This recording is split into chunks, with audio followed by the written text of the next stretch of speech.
Hi, everybody. Thank you for joining us tonight on our inaugural stream of our campaign, even though we've been streaming for a little while. I'm going to need to ramble here for a little bit to introduce everybody to what's going on tonight and hopefully what's going on with this very long-term campaign. So forgive me if I ramble, and if it's too much, you can always come back and check out the YouTube video because I'm sure they'll edit me down and make it flow a little bit better. But welcome. This is the Prismatic Dragonfly Tavern, a long-form campaign that is streaming on Mythical Family. We have been on the air for quite a while now, pretty much since the beginning of the year, which is time has flown since then. And we've done a lot of sessions. Some might not have been streamed, some have been streamed. We've also done a variety of one-shots with myself and other individuals as the DM on those. And it's all been for the goal of us kind of figuring out the technology to do a D&D stream and other streams in the future, and also to figure out like what characters does everybody want to play on a long-term basis. So tonight we've made a milestone towards that goal, and we're officially calling this session 0 of the Prismatic Dragonfly Tavern. You'll have to forgive us because there's still some construction going on. For instance, tonight some of the players here are trying out tweaked versions of the characters that they have been playing for a little while, or they have completely swapped the character out for another on a permanent or temporary basis, just to try and figure out what's going to bring them the most joy and give them the best story in the long run. So it's still going to be a little construction signs around, but we're officially calling this the start. So with that in mind, if you've been following us for a while and didn't happen to hear the explanation, or if you're somebody brand new coming to us for the first time, I wanted to give a brief explanation of the world this is taking place on and the story so far, hopefully quickly summed up. So the Prismatic Dragonfly Tavern, the stream, takes place on the world of Akorah. Akorah is my homebrew creation, just like most people who play D&D, especially the DMs, have some form of homebrew world kicking around in their head. Akorah is my world that I've had for 14 years or more at this point. And I've taken bits and pieces of it from worlds near and dear to me that I've played in with the DM's permissions. I've built large swaths of it on my own. It's constantly been an evolution in a project that I've, put a lot of my personal time into. And I love it. But, I mean, I'm not going to spend too long talking about it because we know we are the ones that typically care the most about our worlds. But some of it is relevant to this campaign that we're going to be running. So the world is Akorah. Akorah is a planet that popped into the cosmos at least 10,000 years ago, but nobody's really sure on that. This planet has the somewhat unique trait of not having any magic on it.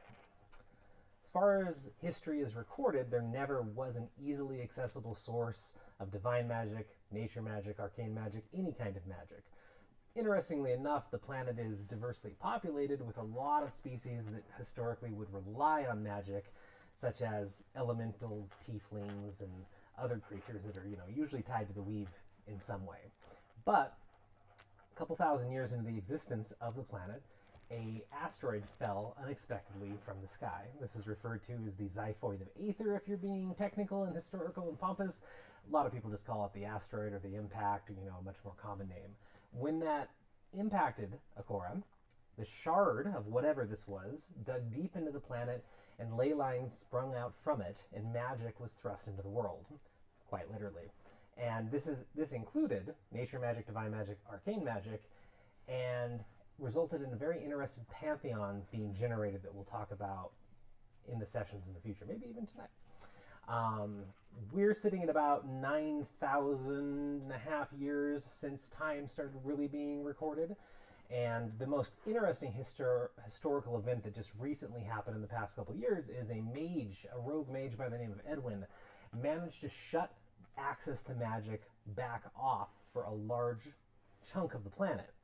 Still not really known how he did it, but the ley lines that are, historically, you can't interact with them, you can't really see them, even though you're gaining power from them. They crystallized into solid veins that ran through this area of the planet, and you could only access magic if you purchased a magical license to wear on your person that was sold and managed by Edwin and his cronies. And of course, you'd only be able to cast so many spells, lots of limitations. You couldn't really use the magic against anybody that was in his inner circle or their guards. Eventually, he was defeated. by a lot of different people, but specifically the heroes of Arlia, who were the players that were really played in my world for the very first time. So big thank you to Kelly, Alex, Kayla, and David, because they are some of my friends that played for the first time really in this world. And a couple groups have, dabbled in it with one-shots or other campaigns in the past, but this is the most concerted effort that I've ever made or been able to make to run a long-term campaign in this world that I'm really excited about, and I want to see other people shape as well. So that's a brief history of Akorah. Once again, my name's, I think I keep making a habit of not starting these streams with proper introductions, but hi, my name's Kira. I'm a trans woman who has been playing D&D pretty much her whole life. I have done a little bit of actual play streaming, and I'm really excited to get to know return members of the community that come back to watch us play, and for you to follow along with our journey. So tonight we are starting with a role-play heavy episode, so we can test out some new characters, and so everybody can kind of get a feel for how they want to play the game moving forward, how they want to play their characters moving forward. So I'll let everybody introduce themselves here in just a second, and their characters. But to give you a history of what's happened to this point, there was an event, I'm going to say about 1-2 weeks ago, that really happened, where a tainted supply of a drink was sent out through the world of Akorah. This tainted drink, Dragon Cola was the name of it, and something was tainted with it. So some people would take it, they would just get sick, not a big deal, upset stomach, sort of food poisoning. But for a sliver of the population, they experienced wild dreams that seemed incredibly realistic. And all of these wonderful characters happened to be part of that population, where they all shared this hallucination, dream, vision, whatever you want to call it.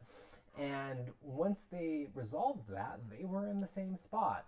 The actual Prismatic Dragonfly Tavern, which is a magical tavern, typically known as a simple fairy tale throughout the inhabitants of Akorah, but they were actually there. And after being taken care of and making sure that they were safe and all right, they picked a city of their choosing to step out from the magical door of the tavern, and they ended up in the city of Iriel. And they had some brief adventures there, going through the city, meeting with some of their parents. They investigated a garbage plant, and they met a gelatinous cube who was incredibly friendly. It was a great time. There was also some challenges along the way, and most recently, there was a rain of chemicals over the city, related somehow to that incident that nobody's really figured out, but thankfully it was cleared up, and everybody that was affected by it only fell asleep for a couple hours. So everybody's kind of writing it off as magical phenomenon at this point. So tonight, we join all of our wonderful characters, new and old, in front of a tavern.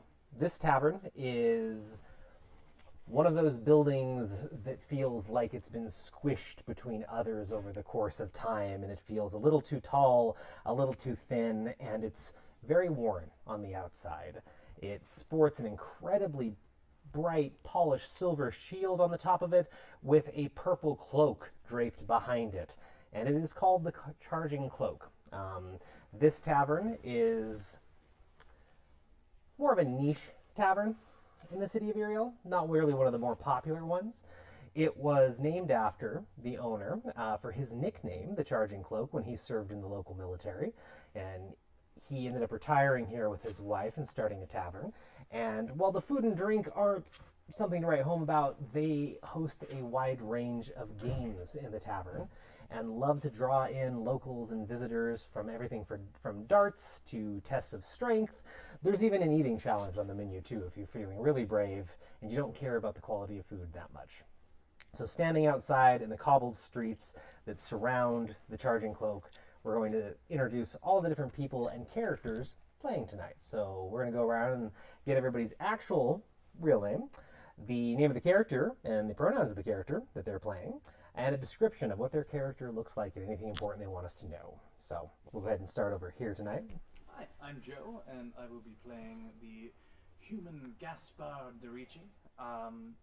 He has a wild tuft of hair on the top, bright red, fairly fancy clothes with a cloak and very thin demeanor with a curled mustache and just an air of entitlement to him.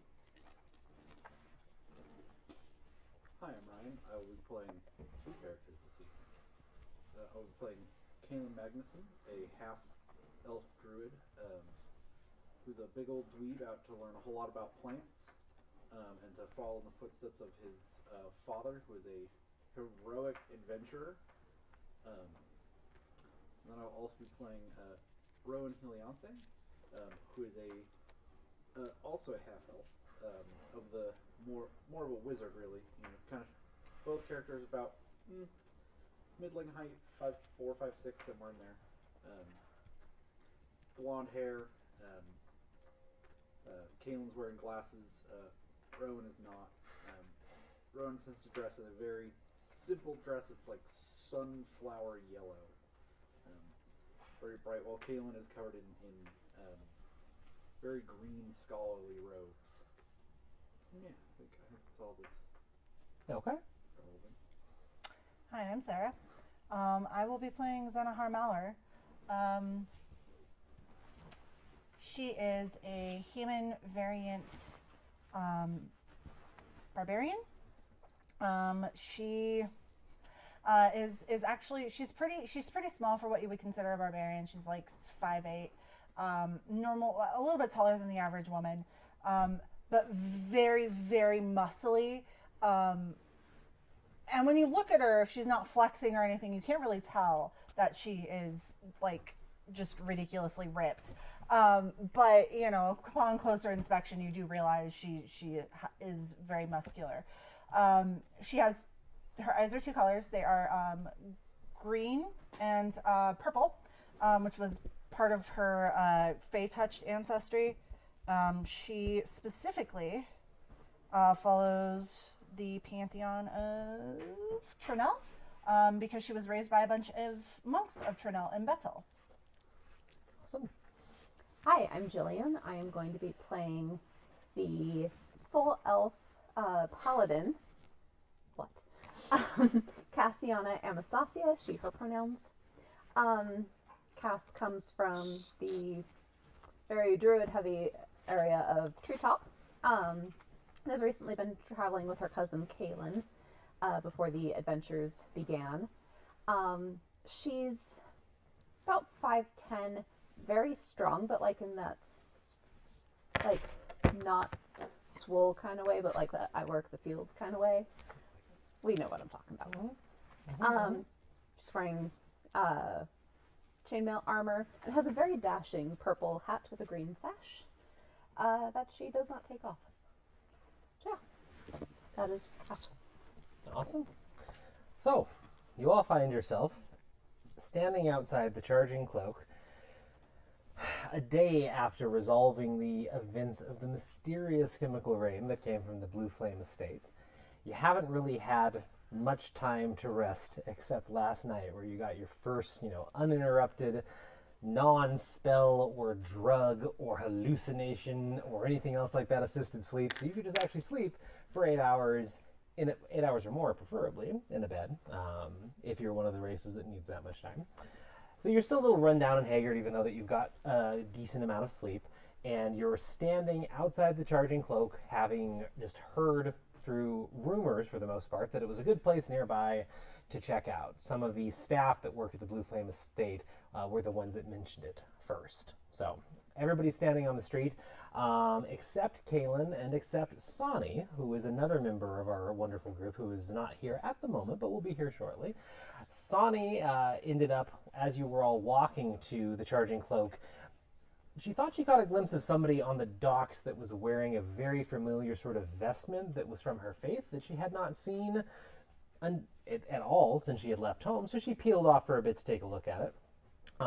Kaelin decided to follow along and said that he had some shopping to do as well, and everyone else was really focused on just getting some good food and getting out of the spotlight for a little bit. So Kaelin is not with us right now. So outside the tavern, I suppose, just to actually go down the list and make sure that we know who's here and who's not here, we have Cass, played by Jillian, We have Gaspard, played by Joe. And then we have Zanahar, played by Sarah. Those are the only people that are currently on scene, standing outside. And you can take it from here.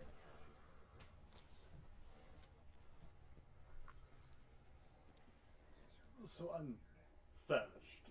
I mean, frankly, I've heard nothing but good things, and you know, I get the best info. Yeah, we've needed a break. It's been a couple days.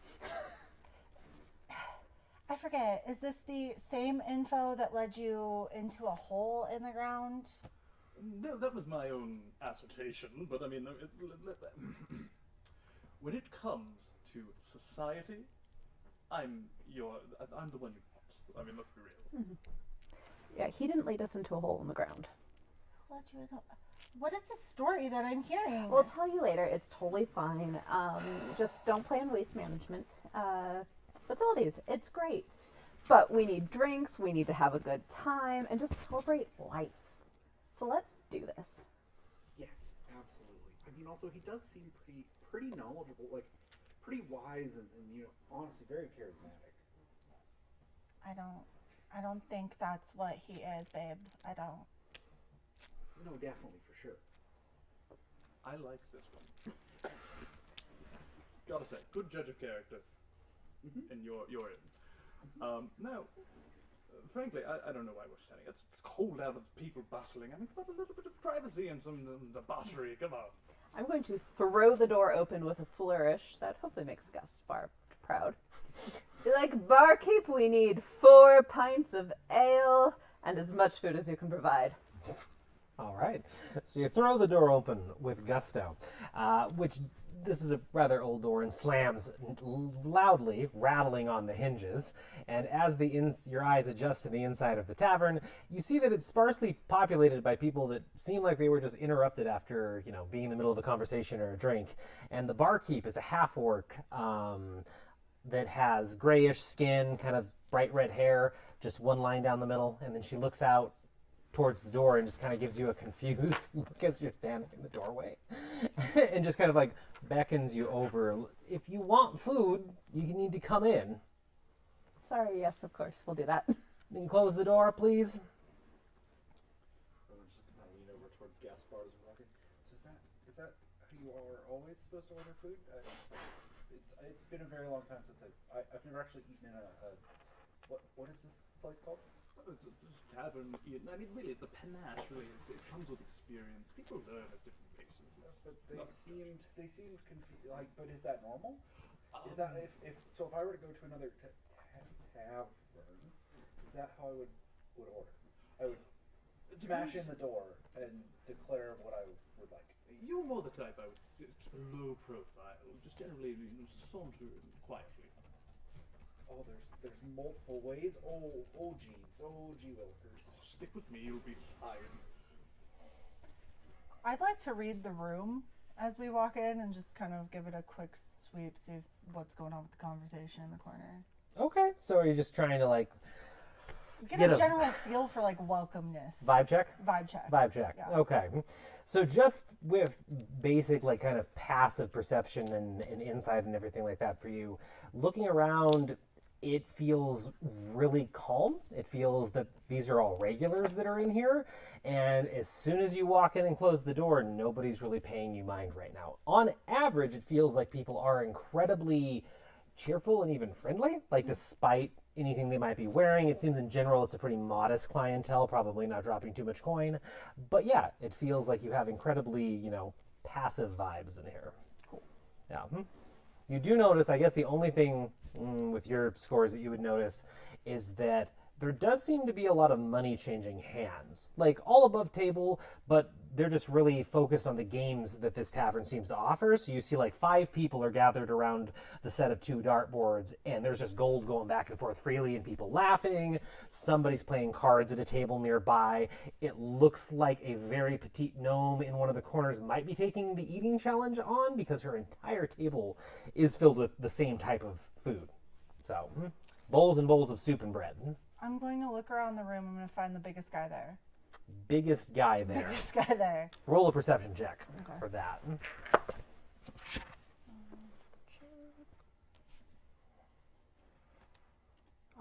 That is going to be something. 15. 15? The largest person there is going to be a man standing at the end of the counter who looks like he is something from a novel, the way a novel would describe a knight in shining armor. He's not wearing armor. He hasn't shaved for a very long time, and who knows the last time that he took a bath. But he is about 7 feet tall, incredibly broad-shouldered, rippled muscle, and even though all of his hair is gray, even the hair on the back of his hands and his arms, he seems like he is still in peak physical condition. Perfect. I walk up to him. I make sure that I look as diminutive as possible, like as small as physically possible. And I'm like, there are a lot of games here, but I was really hoping to try arm wrestling. Do you think maybe we could bet? Roll just a basic perception, persuasion check to see how your diminutive stature comes off. 14. 14? So this man pauses. He was in the middle of drinking something. You assume ale based on the smell. I'll also note that now that you're in here, no matter where you are, you have a pervasive smell of oil. Not in a rancid oil way, but it definitely smells like a lot of the food in this establishment is deep fried or some equivalent slathered in some kind of an animal fat. He looks up from a reinforced like steel tankard and looks down at you and breaks into a huge smile and says, "Oh, did you want to arm wrestle me? Is that what you're saying? Or are you asking if the bar does that kind of thing?" You know, either way, I just thought maybe you would be the type of person who would know who would want to arm wrestle. Well, we have competitions a couple times a week, but there's not one tonight. I mean, if you just want to go, I'd be happy to. Yes, I would very much like that. Okay, come over here. And he gestures to a table nearby. All the tables in the tavern are circle, no matter how big they are. This one in particular at the end of the bar, a couple feet away from the end of the bar, is reinforced and looks like it is the top of it is covered in indentations and scratches and possibly blood and other mysterious substances that have dried over time.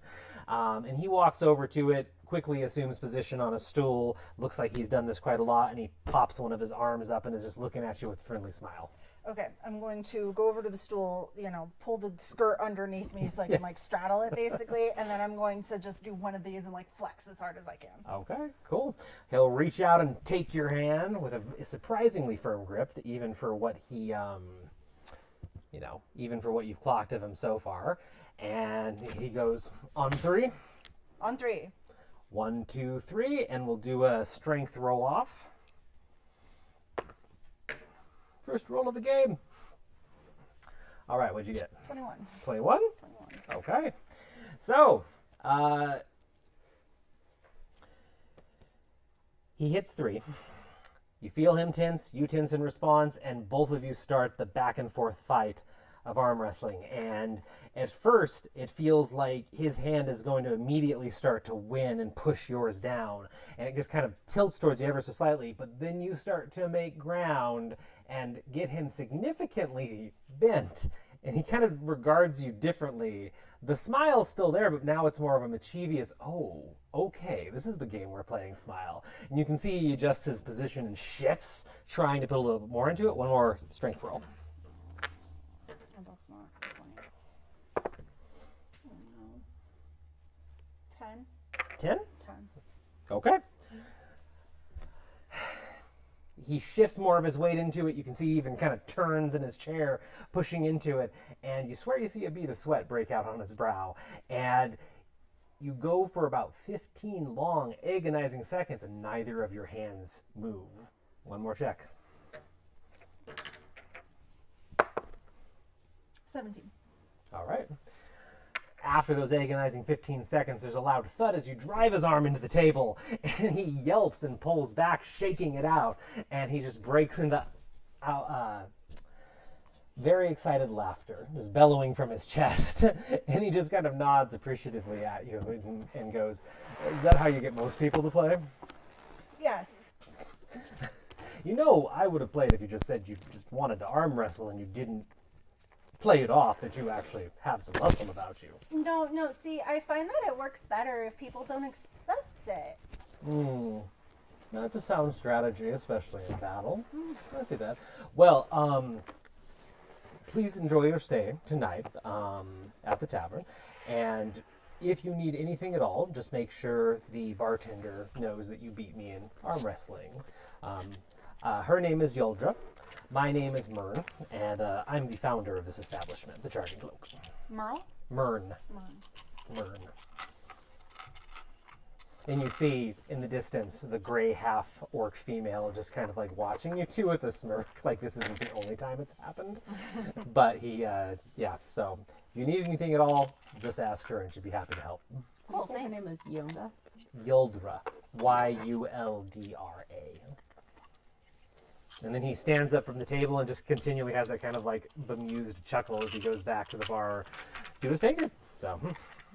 And about that time, as Myrn stands up and returns to his own bar, the door to the tavern opens again, and Sonny walks in, and we'll have Sonny's player introduce themselves, Sonny, and what Sonny looks like. All right. Hi. My name's Vale. I use they, them pronouns. And I'm playing Sani Luoma, who is the party warlock.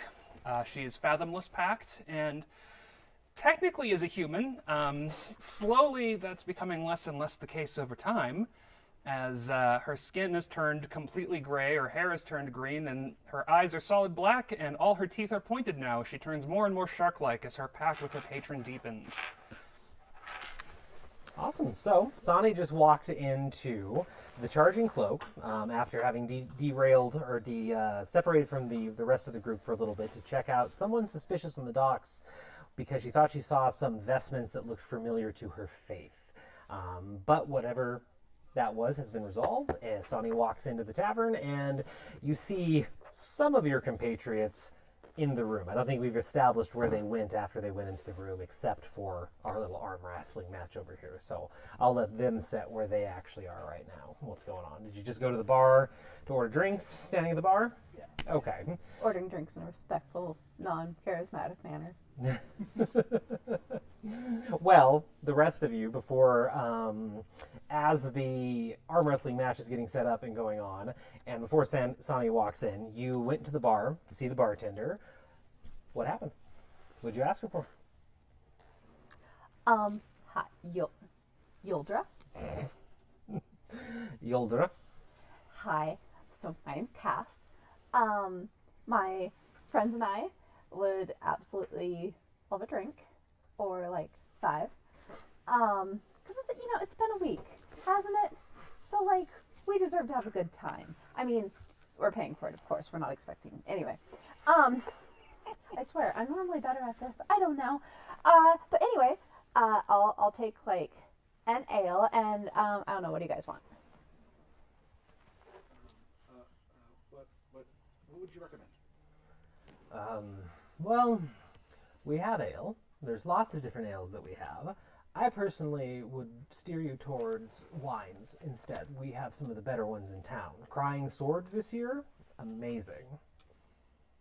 I mean, the only wine I've ever had is the wine that my parents used to make out of the grapes in the back end of the farm. So, yeah, I'd love to crossing words, you said? Crying Sword, but if you've never really sampled wine before, I would say the Depressed Thicket this year is way better for at least starting out. So glass of that on the house because you've never had it before. But what about you two? Thank you. Of course. You're paying, right? For this round, yeah. Bottle of your cheapest wine. This is why I like you, Gaspard. Such a good intern. I can do that. Bottle of cheapest wine. What about you?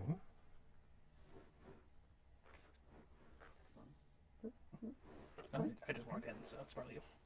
Oh, okay. Well, okay, yeah, I guess I'll give in to peer pressure. Do the crying swords. Crying Sword. So one Yes. Depressed Thicket, one Crying Sword, and then a bottle of my cheapest. I'll take a look and see what I have. Just go grab a table and I'll bring it over. You said, when you threw the door open, you said a lot of food or something to that effect? How much food do you actually want? And she reaches down and slides over a greasy piece of paper that has what looks to be a hand-scrawled menu. And it's pretty basic. There is a list of starters, there's a list of entrees. Your starters are cheese platter, deep-fried potato wedges, bread bowl, deep-fried sweet potato wedges. And you notice that most of the foods on here have the option to be deep-fried, even the soup, which is quite terrifying. And then the entrees range from lamb, venison, and then they have a couple heavy veggie soups. We'll actually think about this. I don't know. I got carried away in the moment. We'll get back to you. You can take this. Just go grab a table and I'll bring the drinks. That bird like just whisks it. And then as you're turning around, you notice Sonny walking in. Before this bartender Oh, goes, yes. I'm sorry, could I try some of the deep fried soup? Oh, It sounds so good. I'm just a little bit hungry. Myrn really likes the fact that he created it, so to speak. It's not bad. I can bring some out with the drinks if you'd like. We have two types. We have thicket mushroom, and we have, I want to say that we have a chowder too. Any preference? Oh my gosh, mushroom, yes. All right, we'll bring it out. Thank you. And then you turn around and you see Sonny. Oh, there you are. There you are. Excellent. You made it. How were the docks? Did you? It was fine. It was fine. Yes. I found what I was needed for. Excellent. Oh my gosh, do you have shark teeth? Yes. I do. That's so cool. I'm sorry, I don't think we've met. Hi, my name is Rowan. Sonny, hello. Oh my god, that's just, your teeth are so cool. Thank you. Most people do not talk about my teeth. At least not to my face. Yeah, that's probably more accurate. That seems strange. I'm finding everyone here is very strange, yes. Huh. Same.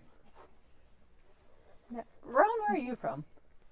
Oh, just, out in the back country. Sure, there's a lot of back countries. I'm not sure. I think here? I Okay. was just told walk south. By a god? Or... Well, I mean, A random person off the street. no, it was what was my teacher? It was like one of the last things he said to me before he skittered off into the woods. Oh, yes, that sounds appropriate. Okay. All right, no, Joe. Did he teach you much? I mean, geography yeah. not being one of them, but Why would I need to know geography? because you're traveling. Oh God, we're gonna get you your ale. There's plenty of open tables, so you have your pick of wherever you'd like to sit in the bar. And in the background, as that conversation happens, is probably when you hear and Myrn is defeated at arm wrestling. I think we'll go near Xanahar. Okay. Yeah. So yeah, there's plenty of open tables. There's a one that is pretty much right next to the area that they use for arm wrestling and other trials of strength, possibly.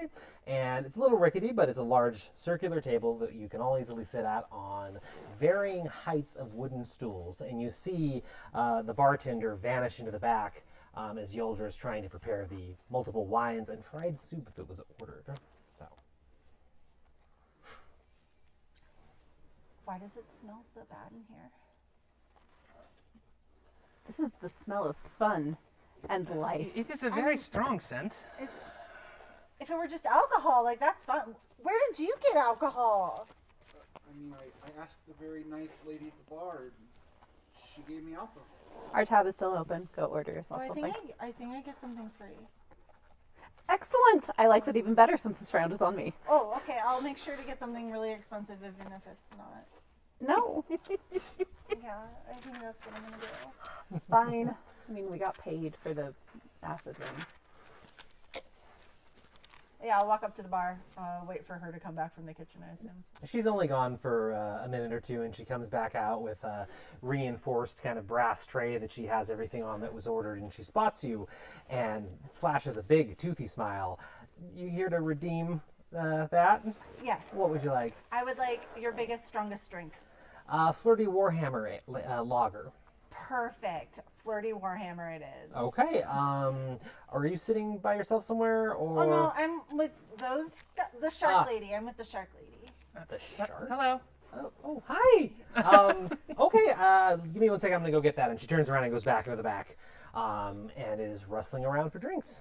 And then about barely 30 seconds later, she's back out. But this time the tray has a glass tankard on it.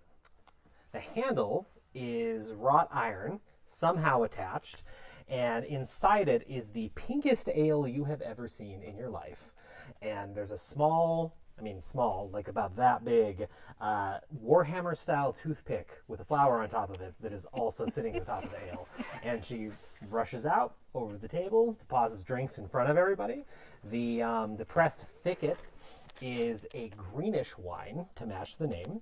The Crying Sword looks like a sort of amber wine, and the cheapest bottle ends up being one that you can tell was freshly wiped down with a cloth to get all the dust and cobwebs off it, and still kind of has a musty odor to it as she pops the cork and puts it down on the table. And you can see there used to be a label there that just like faded away at this point. But Oh, you got the vinegar. Gaspar takes the entire bottle and before he puts it to his lips. The nice thing about cheap wine is that no one spikes it with weird magical things and just starts glugging it down. I was going to offer a toast, but I guess we're just going. Oh, sorry, no, go by all means. I thought you were Bart. You should know the etiquette here. What? What is a toast? Okay. So you take your glass and you hold it up, and I'm gonna say something really nice that we're gonna like cheers to, where we clink our drinks together, and then we drink. So. Okay. To friends and life. Yeah. Tap. And we drink. Cassiana, that was eloquent as F.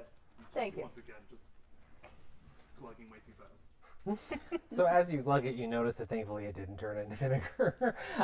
It's a very average wine, but it's still very drinkable. You do notice that as you chug it, you are picking up like a weird smell that wasn't there previously in the bar that kind of tickles the back of your head, but it doesn't really stand out like as a thing to be alarmed about or anything. But it feels like you're smelling something else and you don't know what it is. Probably the grease. All right, so you are all sitting at the bar. You have your drinks. The food is still coming, but at least you have a moment of downtime. I'm going to sit down, take my great axe off my back, put it in my lap, so it's very neatly folded and hard to see under the table, and then I will immediately just down my ale, like as fast as I can. Okay. The ale is, despite the color, despite the accoutrements of it, it is definitely an ale, despite all of that. And it even has the effect of kind of making your eyes water a little bit, despite you are very, tolerant of alcohol. You appreciate that they listen to you. Most likely you appreciate that they listen to you, and they gave you probably one of the stronger ones you've ever had. So I will put the tankard down. Ah, yes. Good. Just like Uncle Hanart would want me to drink. I'm very excited. This is what he would drink before battle. I am blessed. So you're religious. Yes. Oh, fantastic. Yes, I was raised by monks. Okay, so you're a monk? No. Oh, What are you then? I'm a barbarian. I wanted to be a monk. Uncle Hunter said I wasn't smart enough. So now I'm just a stupid barbarian who smacks things and hate it. sounds like Uncle Hanart didn't have enough faith in you. No, I'm also very clumsy. That makes it a little bit harder. Yeah. He tried very hard. And where are these monks from? Patel. Consulting my history / the map, which is under my computer. yes. Would you like to make a history check to see how much you recall off the top of your head about Yes. Patel?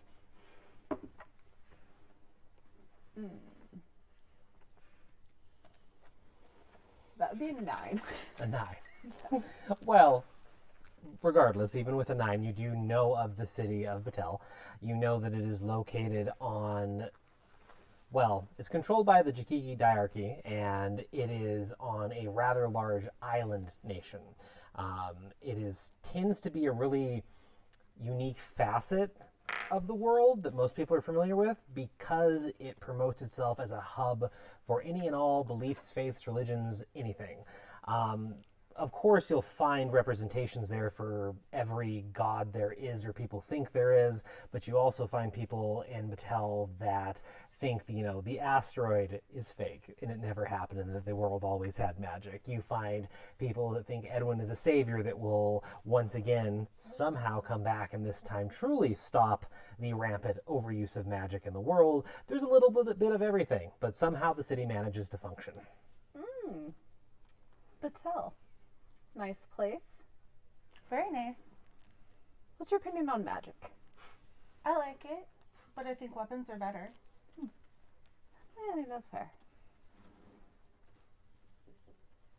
Do you want to arm wrestle? Do you want to arm wrestle? Yeah. All right. Be easy enough to push things aside and do it at your own table, or you can just step 5 feet to one Oh no, side. I'm just gonna keep the great axe in my lap. And Okay. Like, I'll take my battle axe off and sit it to the side. Okay. Holding my hands together, Yes. leaning a little out of the way. Ah, you're good. Oppose strength rolls. And as your hands clasp and you begin the struggle, or maybe not so much of a struggle, you see the nice barkeep Yulja return, and she just kind of distractedly is watching these two, and she puts the bowl in front of Rowan, and it's a wooden bowl, and inside is one giant breaded cube of soup gross. with a spoon, and there is steam rising from it, and it actually smells quite good. You watch as she just oh, thank you, and they take the bowl from this barkeep whose name will not stick in my brain. Yildra. Yildra, thank you. She takes it, or they just take it, grab the spoon, and just you not quite sure if they are chewing. Okay. Just eats like an absolute animal. Guest part, can I very politely request that you make a dexterity check Hey, what are you asking him to make a check for? to see if he gets covered It's in the splash zone or not. Why not? Oh wow, that's actually a 21. You successfully avoid any splash. crispy? Oh god! So what were the strength rolls? Delicious. 22. I'd like to say I was distracted by this absolute abhorrent eating of the soup, which is why I got a 6. Okay, yeah. So no, you both brace, go into it as the bowl of soup is set on the table and torn into, and maybe that's what happened. Maybe your eyes did go over to this ravenous eating, but whatever the reason, your arm is slammed rather painfully into the table. I swear I'm actually quite strong. I just asked you if you were sure. I normally win.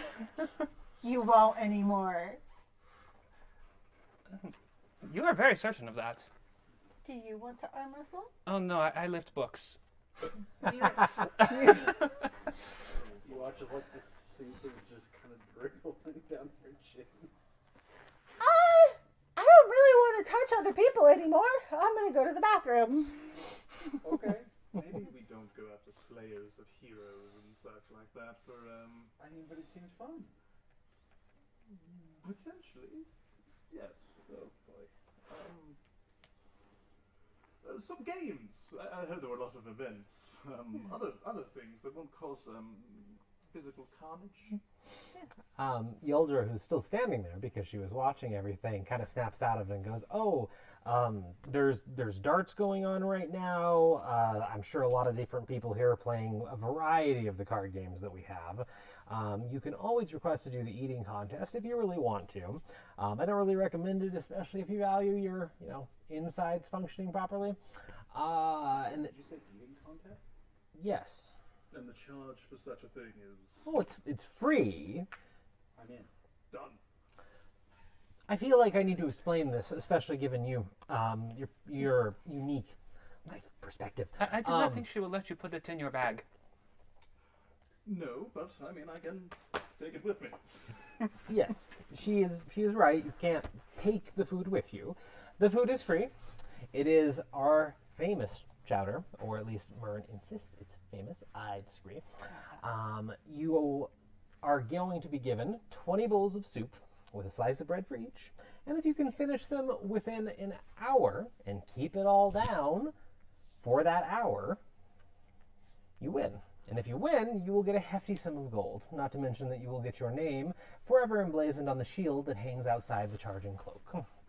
Even if we lose, we're not charged. You are no. In no scenario are you charged for the food because you're taking on this challenge that Mern designed, not me, which I need to be very specific about. I see no downside. Yes, I'm in. All right. Give me a little bit to get all that soup and everything together, but I'll be back. It'll be great. While you're preparing their absolutely horrendous amount of soup. And, like, soup is garbage, so, like, who eats soup? Anyway. Like I said, Mern made it, not me. Exactly. Venison and sweet potato wedges You got it. would be great, especially, like, venison strips. That's how they are, yeah. Yes. Yeah. Breaded. Like a nugget. Need some venison nuggies. You keep using these words I have not heard. I don't think I've heard that one either, but I get what she's putting down. So, yeah, I can make that happen. Yeah. Excellent. Yeah. You're my favorite. Yeah. Any other food besides this happening here and that? I'm peeing. Well, At the table? I hope so. she excused She herself. excused herself. She excused herself. she did I'm excuse peeing. herself. She would be looking at Sana, yes. Just something to drink, please. Oh yeah, you weren't here when they ordered. We got a lot of good wine, got a lot of good ale, got a lot of good spirits. What's your fancy? Wine is mostly for rituals. Ale? Ale? Dark, light, surprise you? Whatever you like. Gotcha. I'll be back. And she whirls around and heads off to the back, and it looks like at some point Mern transitioned to actually running the bar because she's been running around taking care of you and other patrons for a bit. But she vanishes into the back and starts to prepare your food for the food challenge and any and everything else you ordered. So, but yeah, looking around the bar, you can easily track what she was talking about. The same group of 5 people are still playing darts near the 2 dartboards since you came in. People are engaged in a variety of different card games, you know, but other than that, there's not too much going on right now. So, Sonny, Yes. you are also not from around here. No, I am not. What, do you have card games? Like, what kind of card games do you have back home that you'd want to teach us? I do not. Cards are also mostly for rituals. When it was games, it was usually like throwing axes. I like this. The rituals for cards? Like, Divination. could you tell our future? I could ask. Would you do that? If you do not mind me asking my gods. Oh, no, absolutely. Go ahead. Okay. But they're not evil gods, right? No. And as she's saying no, she's also pulling out a ritual knife. I respect that. Great. And yeah, unless someone stops her, she just like cuts some of her fingers and starts tracing something in blood on the table right there in front of everybody. Nobody else in the bar is gonna stop her, and nobody even seems to really notice at the No, moment. Seems right. Yeah. Yeah. I'm like, oh, is that? And like you hear some weird garbled, like, primordial, just right there. No, but it is similar. Yeah. Wow. So you can actually cast divination, or Technically, the closest I have is like guidance, so you know, Okay. very immediate. yeah. But effectively, yes, I'm casting guidance on whatever you're doing next after this. Terror-esque. Okay. It's a real basic 3-card spread. Yeah. No. And did you head back Yeah, so I'll come back from the bathroom and in the middle of this blood drawing? Yeah. What the hell? I am reading the future. With your blood? No, that is the offering. to her like gods. this is like to a 5-year-old. Yeah, my god does not require blood sacrifices. This is upsetting. I mean- you've never seen blood used in magic. Yeah. I have not. And then I'm going to wander over to the bar where the orc is. Well, Orc actually, makes sense. Yoldra's not there. She's most likely in the back, as far as you know. Oh, But no. Mern's sitting there, and he's polishing off. He's actually on the bar server side of the tavern now, and he's just sipping his ale, watching the bar. You're just gonna let her do that in your establishment? She's not hurting anyone, right? She's hurting herself. No, you can't. Just because you see blood doesn't mean it's a bad thing. What if I would have started bleeding because of the way you slammed my hand down? That would be bad. Then I would have done my job wrong. Why would it have been bad? I agreed to arm wrestle you. Why are What you bleeding happened? during an arm wrestling match? I mean, you were pretty strong. What if there was a loose nail or splinter or something like what that? is going on with this bar that I need to worry about? Blood?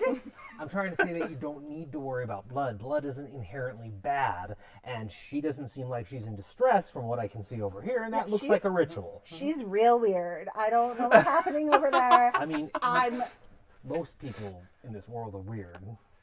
I mean, that's fair. I mean, to be fair, nobody else here has seen the tentacle yet, so. I mean, the gnome lady did hire me to like clean up her daughter's mess, so I guess this is fine. And honestly, that's not the strangest ritual I've seen. You should have seen some of the things that people can do with just arcane magic, the different colors and sparks and fires and all kinds of stuff. So as long as she's happy, I wouldn't worry about it. Okay, I guess. Just ugh. I'll go and like sit where I can kind of see them, but like I'm not engaging in the blood. Okay. So it only takes Sonny a minute or so to finish drawing the runes and kind of working through the ritual at the table. But during it, you all distinctly notice the immediate area that you're sitting in gets a little bit colder. You think that you can smell sea salt, brine, the oily smell from the tavern goes away, and it just feels surprisingly peaceful. And then the feeling gently recedes after a few moments as you're drinking, eating, going about conversation and everything else. Asani does this, and then eventually the blood on the table just kind of darkens, sinks into the wood for a moment, and then just vanishes with no trace left behind. As it all disappears, it's like I've laid out like a couple cards across the top of it, and they're not really images or pictograms. It's like these weird, like, arcane runes. Like each of them is a section of it, and the 3 cards together kind of create an image. How do you feel seeing that? I think good. It seems to make sense. That is a good sign. Okay. That's good. I mean, I've seen a lot of things that don't make sense. I'm just kind of like twist the image a little bit, and it's like, is that still positive? I'm not sure. Well, This keep, isn't really my form of magic. So I'm keep gonna this in take- your mind, and we will see what happens in a few minutes. And just kind of, she presses all the cards back together, and as she's picking them up, like the cut on her hand is just completely gone already. Mm-hmm. Okay. Yeah. Well, I'm going to trust this, that things will go well. 'Cause that's the way we should do things. As you say that, Yoldra comes out of the kitchen, and this time you see a little bit of strain on her face as the brass kind of carrying tray she had before now has straps on it, goes around her neck, connects to something on the other side of her, and as she like shoulders her way through, you notice that she has the giant surfing tray in front of her and one behind her, and they're all hooked to her body with ropes, so she can just kind of even the load and carry it. Both platters are full of bowls of some steaming soup, and there's a mountain of bread scattered between it as well. And she walks over to your table, and you just hear Mern at the bar chuckling under his breath as he watches that amount of food head to a table. And he kind of pops his head onto his hand and keeps slurping at his tankard as he watches you all with a mischievous glint in his eye. And Yoldra is going to start the process of getting all this on the table. She's not going to be able to fit it all on the table, but she loads up, trying to give them some space. She loads up this side of the table with bowl after bowl after bowl after bowl. Some bowls are metal, some are ceramic, some are wood. She's probably having to pull from a lot of places in the kitchen to actually get all these, but they all contain the same kind of pale reddish chowder with bits of vegetables and unidentified meat in there. And there's also a platter of bread, just rough sliced kind of whitish country bread that's on there. And then she takes the other carrying tray and plops it on the ground next to your table. And stands up and puts her hands on her legs and goes, well, there's the rest of it when you finish what's on the table. And your timer is going to start as soon as you start eating. Frankly, I've gone through far worse meals, so whatever order is odorous. Go for it. Just digging into it. All right. I regret eating at the funeral now. Just slurping things down as soon as she finishes one bowl, just like. Smart just starts to get like a little competitive, like, no, you don't. So, as much as you spend the time tasting, the chowder is actually really good, but it is a spicy chowder. It has vegetables and meat, most likely some kind of seafood in it. The bread is freshly baked and good. There's just a lot of it. So what you're going to do, so this kind of goes on and resolves a little bit in the background while we role play and do other stuff, is do a series of 5 constitution checks for me, and please privately message me the results for the constitution checks. Sorry, did you say you were at a funeral? Yes. When? Just now, For- before I came here. For whom? Oh, there was an old sailor who he passed in his sleep in the tavern when the ship was in dock. My gods led me there. Oh, that's nice. So you helped, like, bring Perform- him peace and... performed the ceremony so his body could be returned to the waves. Oh, that's really nice. So... But you're not a cleric. No, I mean, I'm priestess. And that's different. I don't run around in all of that armor and carry around these shiny shields like, right, the mainlander gods worshippers do. Oh, that is true. I kind of figured that would be heavy undersea. Would be. You know that you can worship a god without having armor on, right? Yes, but like the traveling ones from the mainland always had the armor on. Oh. The ones with the big maces and yelling about, getting rid of the undead and things like that. I feel like that's a net benefit. I don't feel like we should be I'm just saying I encouraging am different. that. Okay.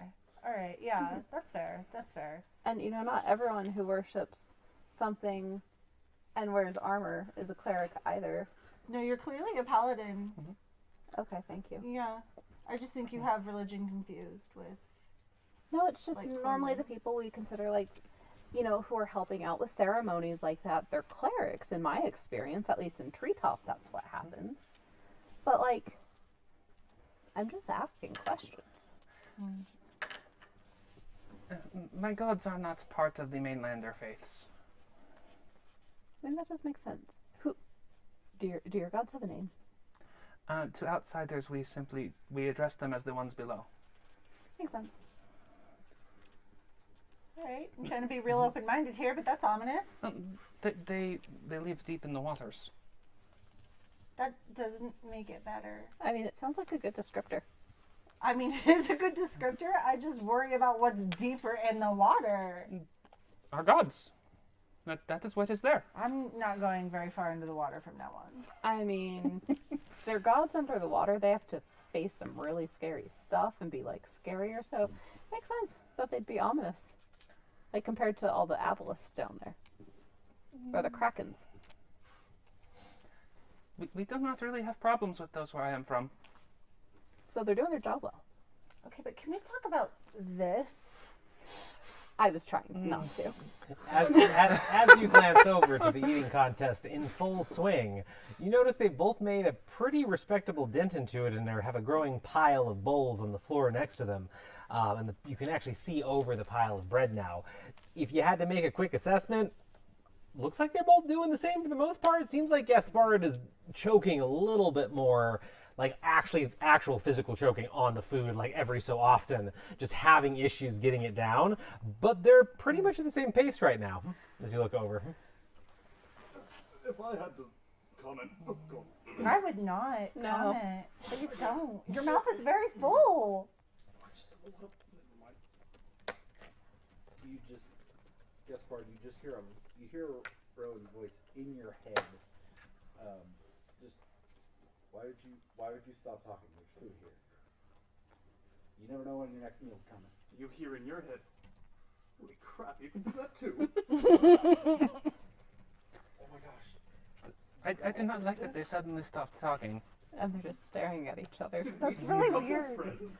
I think we did. Okay, but like that one, the new girl. I mean, like I know he's been around for a while, but the new girl's really. She seems nice. She seems nice, but somebody needs to teach her how to eat. I thought Rowan went by he, him pronouns. No. They, she. Okay, She. I totally missed that. Someone needs to teach them how to eat. You know, they come from the back country of somewhere. I feel like etiquette might not have been too high on the list of things they taught. I mean, I was raised by monks. I still know not to eat like that. Monks are disciplined, orderly folk. And then you hear in your head, as Rowan just continues to keep eating, go like, I mean, I spent a lot of time, living in the woods and foraging, and I never really knew where my next meal was coming from, so, like, you just eat when there's food there. First of all, why? Second of all, that's fine. Just maybe with the mouth closed. Why? It goes down faster this way. I am upset. Why were you just suddenly talking to them? Like, She popped in my head. oh, okay. Anyway. You hear Mern shout from the bar, You're not making up for lost time by sitting there talking. You better keep eating." Rowan has not stopped eating. Well, specifically at Gaspard, but yes. Yeah. So go ahead and make another series of the 5 Constitution saves, and then last but not least, just roll a D100 for me and give me those results privately. Oh no. 100s are not good. So while you're having good conversation, ravenous eating is going on, you notice that a lot of the patrons in the bar are at least paying a little bit of attention to your table now. Like, nobody's getting up and standing over there or anything, but the over at the dart side of the bar, people are just tossing you glances occasionally and smiling and talking about the eating contest, maybe even putting bets down. Maybe some money's changing hands for bets for the two that are wolfing down food. But we're going to go ahead and take a break from the tavern for just a moment and see what's happening a few blocks over in a very small market district. So one member of this group is not present right now, Kalen, and Kalen said that he wanted to go do some reprovisioning for himself before joining the group at the bar. So Kalen found a small local market that is kind of tucked away, pushed up against the back of a series of docks, and has been spending this entire time wandering through, picking at wares, looking at different offerings from strange and exotic seafood to some rather shoddy weapons as well. But we're going to join him now as he is starting to make his way back to his friends at the tavern. And as Kalen walks down one of the many connecting alleyways that kind of lead back towards the non-dock area, you're getting more into the thick of the city where there would be taverns and stuff, and you're breaking away from the market. As you walk down this tight, well-lit alley, well-maintained and everything else like that, you notice that there is a thick steel door on one side and a sign that's actually hanging above it. And it catches your eye as it has a sort of magical glimmer to the outside of it, and it just says "Oddities Galore" on it. Turns towards this door and just heads right in. Okay. When you walk into it, you definitely have a moment of feeling like that you just walked through some strange magical portal or something, which you haven't. Turning around confirms this, but you feel disoriented with how nice this place is.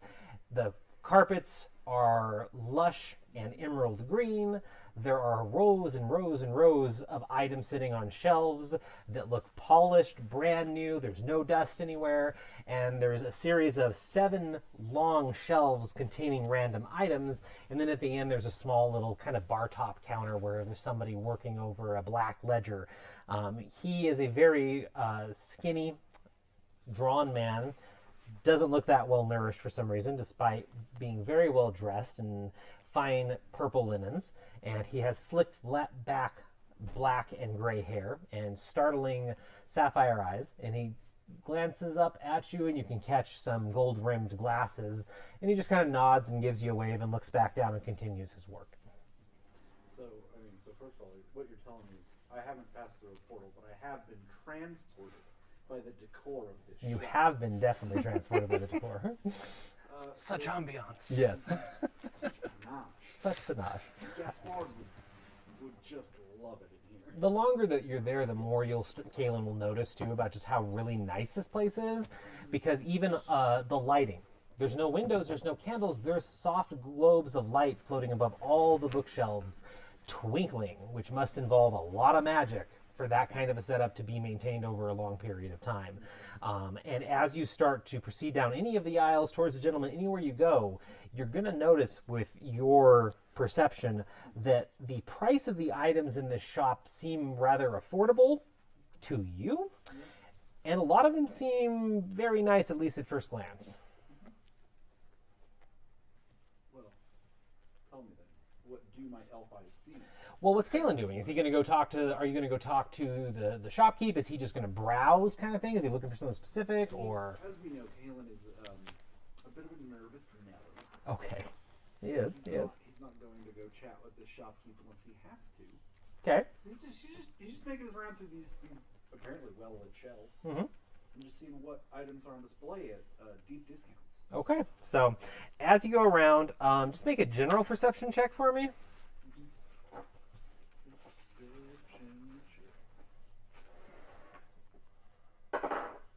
That's an 8. 8.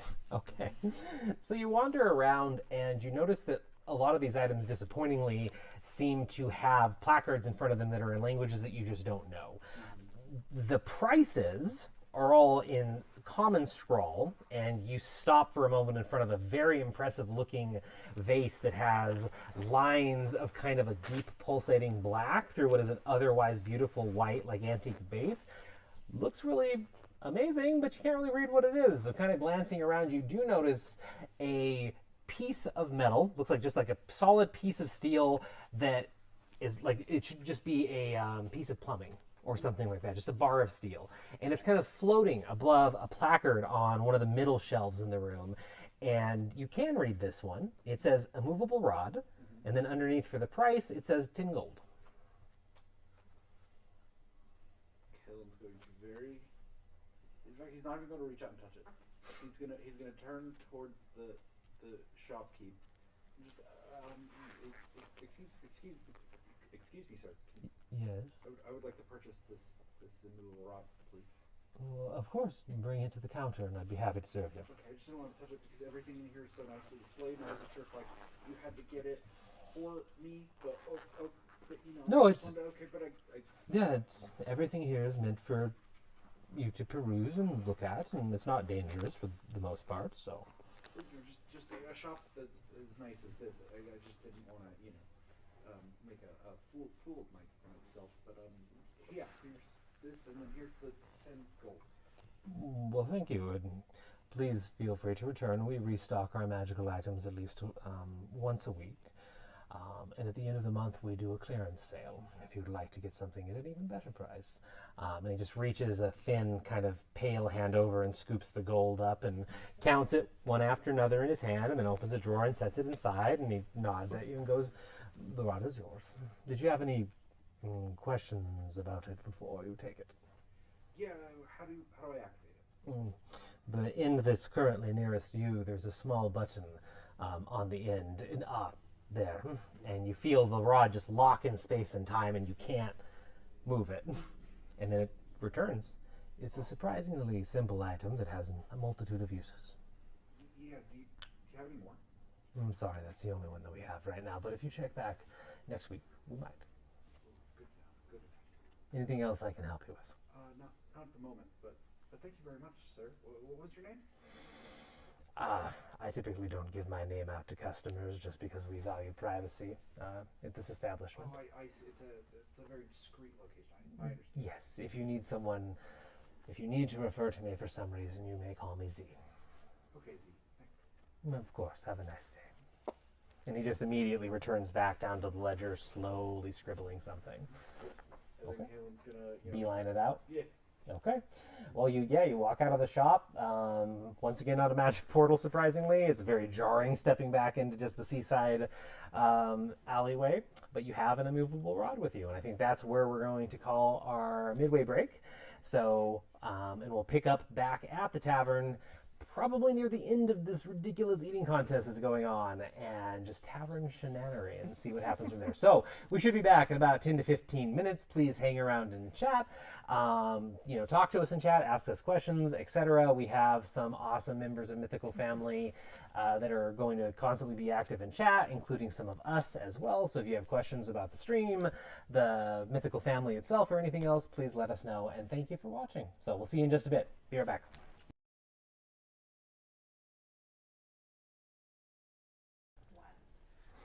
Welcome back. Hello. Thank you for sticking around.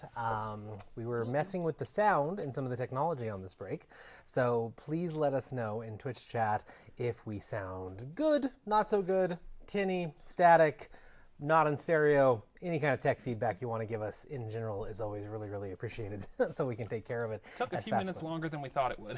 Yeah, but that's technology. So eventually, if you've been following us for a while, you've probably somewhat followed along with the saga of how we are currently in a really amazing studio space, but we're getting a second studio that we'll be moving to here soon in the future, TM. And it's going to be amazing once we have that new home all set up. We're going to have rigging and a lot of the technology that we mess with on a week-to-week basis will be locked in place for the most part. So we're still learning as we go along. But thank you for joining us after the break. We are going to pick back up in the tavern. The majority of our group is in right now. And two members in this group are still in a pitched eating contest at the Charging Cloak. So as we rejoin them, the results of the last rolls that you made. So both Rowan and Gaspard are somehow hanging on through this massive amount of soup, this massive amount of thick rustic tavern bread. And the tables have flipped ever so slightly. It goes back and forth as they're eating, but it does seem like Gaspard is gaining steam, confidence, and is able to keep this food down for now. And they probably have about 5 bowls of soup and 5 pieces of bread each left until they're at the end of this. So they're still tearing away. What's everybody else doing? Sani is just there and seems to just kind of be vibing and Okay. just almost like a very mild dissociation episode. Like she's here, but she's not. Okay. But doesn't seem to be negative or No, anything. nothing like bad. Just Okay. like she's just kind of here. Okay, cool. What about everybody else? Should we at least teach her to just a little bit the closing of the mouth?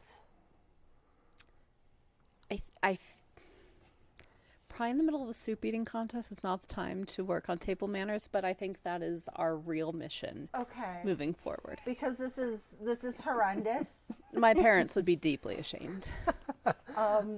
The entire Yeah, we table. can't take her anywhere fancy. The entire table smells like spicy chowder now, and it might be in your clothes at this point. Like the smell has permeated your clothes. It's not unpleasant. It's just the only thing you can smell right now as they are struggling to finish this task. I don't want to be alone with her, I don't think. She's... Yeah. Hard pivot away from spicy chowder because we don't need to focus on this. So Lady Blue Flame hired you? Yeah. Oh, specifically what for? Well, okay, so she didn't hire me per se. She went and she talked to my uncle. And then, I'm the strongest because they're all monks or whatever. So he sent me because I would have an easier time with helping you out, I guess. I don't know. That's what he told me. All right, with cleaning up the situation. You know, that was, from what I heard, quite unfortunate. It was. We were in over our head. It rapidly escalated. We did our best. That's not what the little gnome lady said. She said you guys did some explosions or something? I don't really know. I'm not saying our best was very good. Just we did our best. It was like we had known each other for like 2 days, and then Half Pint set something on fire, and it escalated. So someone just lit something on fire. Yeah, no questions were asked. We just ran. That doesn't seem prudent. I mean, I would say generally not, but there was a lot of comedy in it as we, So, one of our party members, she's a druid, somehow. She's not here, but once you meet her, it'll be great. But she's never seen a horse, so she tried to turn into a horse, and it looked like a lizard. So I mean, we're really entertaining, but I think we're only going to get better from here. I'm a little worried about this entire situation, to be quite honest, between the soup eating and the town exploding. And... Oh no! And why do you keep calling him an intern? That's a long story. And I think right out there is like just snaps out of it. Like, is Kaylin here yet? Is Kaylin here yet? No, he hasn't walked in the bar that anyone's seen. No, I haven't seen him. He's very independent, does his own thing. Maybe he met a nice... Well, probably didn't meet any nice plants. There is quite a few. There aren't very many plants here. Words. This is very strong wine. I am getting concerned, and I do not... I think the ones below are worried too. How do you mean? I can hear them sometimes. Not all the time, but when they choose to speak, I hear. They were speaking of him, and they did not seem to understand what was happening. They were speaking about Kaylin, and they were unsure of what happened to Kaylin? Yes. You're real spooky. I am? Yeah, you're a little spooky. Excuse me, she's a fucking delight. I didn't say it was bad. You interpret it that way. You do hear it in your head from okay. Rowan. It's okay. Oh, yeah, you do hear it in your head from Rowan. No, the very nice shark lady's amazing. I did not say something about it. I don't know what everybody's problem is. I'm down with the spooky vibe, girl. Thank you. It seems to work to our benefit, and you seem to maybe be the only competent one here. I see. Thank you. And as you get that thanks from Sani, Mern's booming voice speaks up over at the counter, and he's actually like pushing himself up on the sides of the counter, and he was already tall to begin with, but he's just increasing his height for some reason as he peers over at your table. And his voice is loud enough for the entire establishment to hear, "They got 2 bowls left!" And like you notice every head in the bar now snaps to your table. Make 2 more Constitution rolls. This time just tell me what they are. So each one of you roll 1 Constitution check. Tell me what they are. 15? 15. That's a nat 20. It's a nat 20. Cool. And then the final con check. That's a 4. That's going to be a dirty 20 for me. You're gonna Cool. throw chowder. So everybody in the bar spends the last like 3 minutes of the food challenge fixating on the 2 individuals that have made a massive dent and got it down to this, with piles of bowls, a litany of spoons, and crumbs of bread all around their side of the table now, having made quite a mess. The room is just very fixated as the 2 of them are trying to get those bowls down, because as you've reached this point, no matter how well you're doing, it's a struggle. So even if you're doing the best that a being could possibly hope, every time that spoon sinks into the chowder, you just feel it through your body. And the fact that you'll probably not want to eat for days, you don't know if you're ever going to be able to have chowder again, and you're questioning your sanity for taking this on. But you keep going, and you polish off the second to last bowl and set the first bowl in front of yourselves, and both of you take kind of a deep breath between bites and dig into it. And everybody else watching, they have made great time. It's probably about 20 minutes left in that hour that they were given, so they got tons of time. They could really take it slow on this. Both of them still are going at it as ravenously as one can in this current state. And it looks like for some reason, despite Rowan's not phased. Rowan isn't flushed in the face. Rowan just looks like she does this every day despite some fatigue in her eyes from, having to go through this. Rowan's doing great at this eating competition. Oddly, though, Gaspard, who is struggling, there's beads of sweat dripping down his brow. Some of his hair is matted to his skin. Feels like he's breathing heavy. Actually has always stayed ahead of Rowan. So it looks like Gaspard's probably going to finish first in this. And it looks like his face and his body has just gained a bit of weight during this whole thing with the speed that they've slammed this down. So yeah, they're on the last bowl, which will probably take just a few minutes. And you have most of the bar looking at you. Does this happen where you guys come from? Because we don't have anything like this in Treetop. No. The monks drink a lot. That's about it. Is it a competition? Yeah, there are drinking games. Oh, okay. Yeah. We do have drinking games, but we don't have... There are ritual meals at some of the festivals, but no, not like this. You don't get drunk and swing battle axes at the wall? I mean, not like this. This is new. Okay. Well, we could get drunk and throw battle axes at the wall. I was never very good at the axes, but I could try. I like that. Then I don't have to watch that. Speaking of that, after about a minute and a half, Gaspard finishes, and with a final, incredibly noisy on the last spoon, drops it in his bowl, leans back, and just stares at the ceiling for a moment as an uproarious cheer bursts through the entire bar.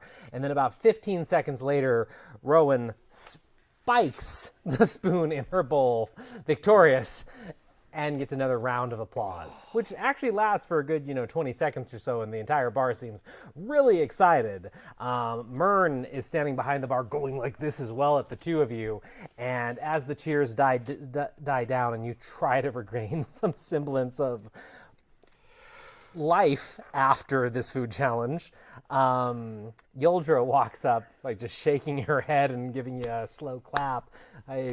I'll take care of all the dishes, so just leave them where they are. What names are we putting down on the shield outside?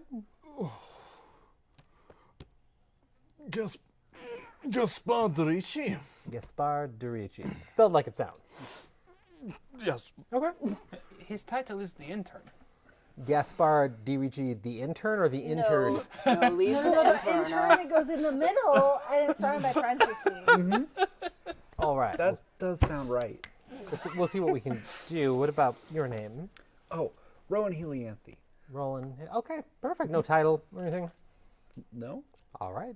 Well, congratulations. And she reaches inside her, this kind of big pouch she has on one side that's strapped multiple times to her leg and waist. And she reaches in and pulls out 2 bags of coin and drops them in front of both of you. And a quick glance inside reveals that you have 100 gold pieces waiting for you for finishing this. Not to mention all that delicious food was free. Oh my god. You're telling me that I could get paid to eat?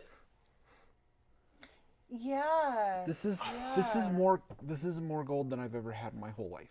That's awesome. I'm really glad you have gold, but you're very dirty, and I feel like you really need to go to the bathroom and Oh, clean hold on. up. And just cast prestidigitation. It just all gone. just her, the table around them, the back of the booth behind them, still splattered with. Because of course it is. There's that. I got it. Good job. We're gonna show you how to chew with your mouth closed, maybe a little bit. Why? You can choke it down faster if you just breathe through your nose and hold your mouth open. That's true, but as you have seen, we have plenty of gold, so we could definitely make sure that you have food while you're with us. So maybe we don't hork it down. Are you coming with us? Yeah, I think so. Were you also hired by Lady Blue Flame? No, I'm just looking for spells to go in my spell book. Oh, I would like to see the spell book. I pull it out and show it to you. It's this. Unlike most of her stuff, which looks pretty, their stuff looks pretty weather worn and like beaten and like patched together. This book does not. This book is very like ornate leather. It's been very well taken care of. You can see there's like some colored embossment on the sides or in the cover, representing the planes of the elements, and in the middle you can just see this little quartz that has been set in the middle that just as you look at it doesn't quite, you can't quite look at it. You can't get a look at it no matter what direction you are viewing it from. She like flips it open and shows the book to you. Do you understand deep speech? Yes. Oh, and you can read it. There are some spells in here. Oh, that is very interesting. I will have to look at that sometime if you do not mind. Oh, absolutely. You're also spooky. Yeldra just kind of chuckling to herself as she picks up as many bowls as she can carry, and then You keep saying that you do not mean that a bad way, but that Oh, is no, not it's the a good feeling way I for get. you. It's a good way for you. I like you. That's a different spooky. Oh. See, don't take anything Okay. personally, Rowan. No, it's fine. Yeah. Everything's great. Well, see, the main thing is that sometimes we encounter very refined individuals who have very specific ways that we are supposed to interact and behave, and we would just want you to be able to blend in with this. So we're gonna catch you up on a few things. That seems silly. We can't have It you really is. embarrassing us and stuff. And frankly, I think you'll do fine. I vouch. I'm in Oh a no, minute. she seems wonderful. Are you gonna vomit? I do I not think can't he is vomit supposed to or I for give 10 the more money minutes. back, and I'm not giving the money back. Yes, I think he has to keep it down for 10 more minutes. I feel like there are easier ways to make gold than this. No, this was amazing. This is more gold and more food than I've ever had. Totally worth it. I don't know what has happened in your life, but every time you talk, I am so sad. Why? It's been a lot of fun. Well, I'm glad you're having fun. Listen, it's like you said, when life gets you down, you just put on a smile and keep walking. Even when it's raining. Mm-hmm. And you're stuck in the mud. You just keep smiling and going on. Then you get mud in your mouth. And I like that philosophy. No, you're gonna get mud in your mouth. That's Don't do fine. You that. can just spit it out, or sometimes you swallow it because sometimes mud is really good for minerals, and you need those. I've been told. You just keep going and trust that fate will take its course. Well, you got to stay positive though. It's all about your attitude. You can't go at it with a bad attitude. Okay. As you're kind of struggling to interject in the conversation every so often, Gaspard, something that is making it difficult beyond the mountain of food that is inside your stomach right now is that strange smell that you started picking up after you had the bottle of suspect wine. When the gold is set in front of you, you immediately identify that you're smelling gold. For some reason, there's a very strong metallic tinted scent emanating from gold, and you can smell it for some reason. And it's just wafting up from the pile, wafting up from the other pile in front of Rowan, and now you're kind of connecting how the scent has changed throughout time as patrons walk past you or there's bets being exchanged nearby. Not a pleasant smell, hopefully not going to make you throw up. The smell is gold? Yes, you are smelling gold pieces. I might have drank too much. I start inspecting the label on the bottle for like any indication of what the hell I drank, and to see if it like has anything to do with that. Yeah, roll. I mean, you have the bottle of wine in your hand, so just do a perception check. Okay. Oh, that's a natural 1. Well, Oh no, not again. Secrets. skill check. Skill check. Still, was that a total of? Total of 3. Total of 3. Okay. So yeah, looking along over you the tried to bottle, find the smelling main. salts. He did, or they did, yeah. Yeah, they Cross-eyed did. right now, like, oh, What's shit. going on? So you turn the kind of deep yellow bottle around a few times. There's a bit of liquid inside that still sloshes around, and you focus primarily on the remnants of the label that's still there. And you can't really gain like specific words or, was it this, was it that, where did it come from, what was the name of it? But for some reason, the quality of the logo sticks out. The quality of the label, sticks out. Where instead of something professional and, embossed, it looks like something that you would find in a toy shop. It's a bottle of alcohol, obviously, but the label leads itself to frivolity and fun and weird, bright colors. So definitely not the kind of label that you would expect to be on an alcoholic beverage. And that's the main thing that you'll glean from in an inspection.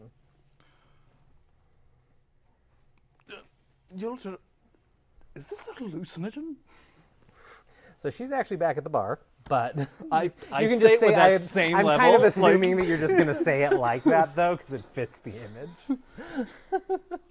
But you all hear and see this, so. Could I do kind of a slightly wonky thing? What's a slightly wonky thing? Could I cast Bless to help Gaspard keep his dinner down? I mean, you totally can. It just depends on, like, how you would go about, like, offering the boon and, casting the spell for Gaspard. I'm going to take my holy water, because it requires a sprinkling of holy water. I'm going to, like, spritz it on a handkerchief and just, like, pat his forehead and be like, you're fine. You can do this. You're going to keep it down. It's Okay. great. I can smell gold. Actually a really helpful thing. We should use that for later. Yeah, we should definitely use you to find gold. Can I Yeah. take a look at this bottle? Yeah, as long as Gaspard lets you, yeah. Can I look at the bottle? I have, I'm still holding it, but I offer no resistance. I just pull it straight out of his hand. Yeah, do a perception check. Hopefully not a 1. Wait, hold on. My perception, I think. Hold on. It's not Half Pine's perception. Sorry. That will be a 16. A 16? Yeah. Okay. So you do the same thing that Gaspard just did and kind of give the bottle a quick once-over and then zero in on the label as well. And everything that he noticed, you notice. And it seems like a lot of really bright pigmented inks were used in this, like to be eye-catching. You catch like remnants of like a crimson red right next to, a bright lime green, and it seems almost obnoxious the way that it was designed. And the best that you can't really tell what was in it, but you can tell it was manufactured from water from the Glimmer Sea. And I would know everything that about the drinks and stuff. Well, so you know that it's from the Glimmer Sea. As an individual, you know about the Glimmer Sea, and that a long time ago, as in like 50 years ago, they found out that if you bottle the water from it, you can keep the weird natural carbonation in there, and people make drinks from it. This didn't seem carbonated, but it was also very old, so you just know it's from that area. And then would I also know that was connected to the stuff that knocked them The out? weird mass poisoning a few weeks ago. Yeah, I would say just because that's been, news that's gone around the world at this point and everybody's talking about it at some level, you'd be able to draw the connection between the two being weirdly linked, yes. Okay. And then last question. Sorry. Do I recognize the label with all of the drinking that the many monks did around me?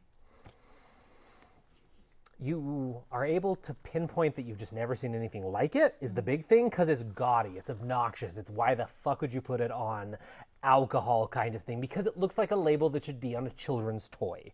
So the main thing that you're getting from this was meant to be like a special item or a gift or something fun. There was obviously not like an ill intent or adult severity mint to go along with this drink. Cool.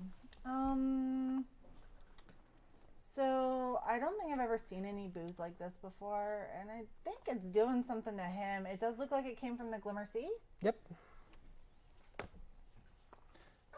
Then, which is kind of worrisome given recent events.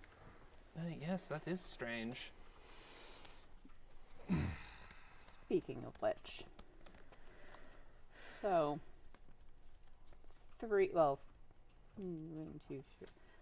5 members of our party, and maybe you two, I don't know. We were part of that mass poisoning, and Yes.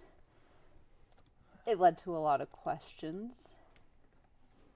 And then, of course, in hoping to find answers, we made a huge mess and nearly, got our newfound friend's parents almost killed, along with a bunch of other people. She did start that fire, though.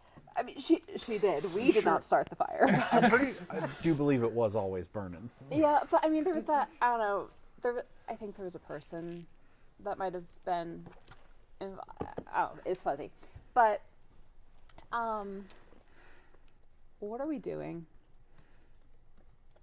And, like, where do we go from here? Because I don't want to almost get more people killed through our incompetence. I Yes, think that is concerning. There is a lot of it. Mm-hmm. Do one of you have a piece of gold that I could see? Sure, I hand you one. don't give him things right now. What does it smell like? The same weird smell. Okay, and I toss it back to you, and He just wanted to smell it? He's high You or want a piece something. of silver for comparison? sure. I hand him a silver piece. Them a silver piece. Smell the metal. It's what you'd expect from silver. Like you're picking up like maybe the scent of clothing or wherever it was stored, but like it's inert. So thankfully, no smell. I more frustratedly toss this one back to you. No, that's not it. That's not it at all. So it's not the gold. It's not the gold. It's got to be the wine. He just goes off in his head. Yeldra? What is this? She pops her head up from the side of the table because she's like has another one of those serving Yeah. trays and she's been stacking all the dirty dishes and she's like, "What?"